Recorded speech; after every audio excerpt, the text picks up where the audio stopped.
আমরা অনেক সময় বড়দেরকে তুমি বলে সম্বোধন করি। এই আলোচনাটা আসতেছে মূলত ওই যে আমাদের আজহারি ভাই মাহফিলে বাচ্চাদেরকে মানে যুবকদেরকে তুমি বলে সম্বোধন করেছে। তখন এই তুমি বলে সম্বোধন করা এটা ইসলামে কিভাবে দেখে? আরবিতে একটা শব্দ আছে হচ্ছে আংতা। আংতা মানে হচ্ছে তুমি, বাংলায় লেখা আর কি। তুমি, আপনি, তুই, এটা শুধু বাংলা ভাষার কয়েকটি ভাষায় এইভাবে উপস্থাপন করে। তুমি, আপনি, তুই। ইংরেজিতে কিন্তু ইউ দিয়ে কিন্তু তুমি, আপনি, তুই বোঝায়। কথা বলেন না কেন? আরবিতে আংতা দিয়ে তুমি, আপনি, তুই বোঝায়। এখন আপনি কার সামনে তুই বলতেছেন? আপনার ছেলেকে অনেক সময় আপনি বললে ছেলে লজ্জা বোধ করে। ছেলেরা বাপ তুই বললে এটাই স্বাচ্ছন্দ্য বোধ করে। কথা বলেন না কেন? মুরব্বী বাবা যদি ছেলেকে তুই বলে, ছেলে মনে করে যে বাবা আমার আপন করে নিয়েছে।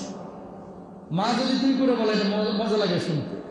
মা যদি সন্তানকে আপনি বলে, মনে হয় যে সৎ মা নাকি। কথা বলেন না।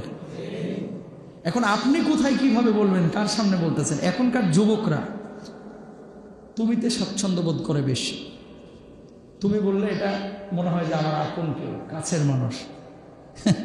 এজন্য তো জিএফ বিএফকে সব আপনি চলে না, এখন চলে তুমি। তুমি বুঝছেন? ছেলেরা, মেয়েরা, যুবকরা সবাই এখন তুমিতে স্বাচ্ছন্দ্য বোধ করে। তা আমি যদি এখন যুবকদেরকে তুমি বলে সম্বন্ধ করি, যুবকরা যদি কষ্ট না পায়, এখানে তো গুনাহের কিছু নাই। হ্যাঁ, মুরব্বী, এখন এই চাচাকে আমি যদি বলি তুমি, এটা আমাদের কালচারের সাথে যায় না। মুরব্বীকে কেন তুমি বলবো? কিন্তু বাড়িতে আমার দাদিকে অনেকে আপনি বলে না। উত্তর অঞ্চলে দেখবেন তুমি করে বলে। বুঝেন নাই?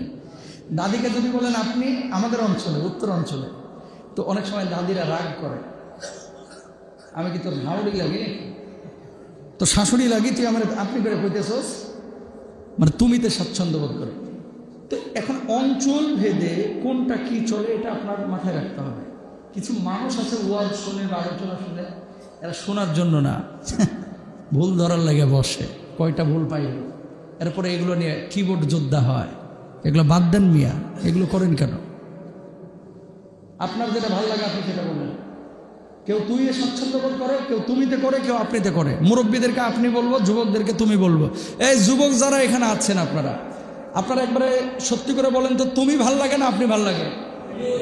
তুমি তুমি বললে কিন্তু আপন আপন লাগে যে আমাদের, কিন্তু আপনি বললে মনে হয় যে দূরের। মুরব্বীদেরকে আপনি বলেন, তারা বাবার বয়স। আল্লাহ আমাদেরকে বুঝদান করুক। তাহলে এটা হালাল হারামের বিষয় না, এটা হচ্ছে অঞ্চল ভেদে কোন অঞ্চলে কোনটা মানে প্রচলিত, সে অনুপাতে আপনারা বলবেন। সবসময় ভুল ধরার জন্য অস্থির থাকেন না।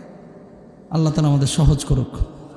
হাযা মা'ইনদি ওয়াল ইলমু ইনদাল্লাহ আলাইহি তাওয়াক্কালতু ওয়া ইলাইহি উনীব ওয়া আখিরু দাওয়ানা আলহামদুলিল্লাহি রাব্বিল আলামিন। আসসালামু আলাইকুম ওয়া রাহমাতুল্লাহি ওয়া বারাকাতুহু। আসসালামু আলাইকুম।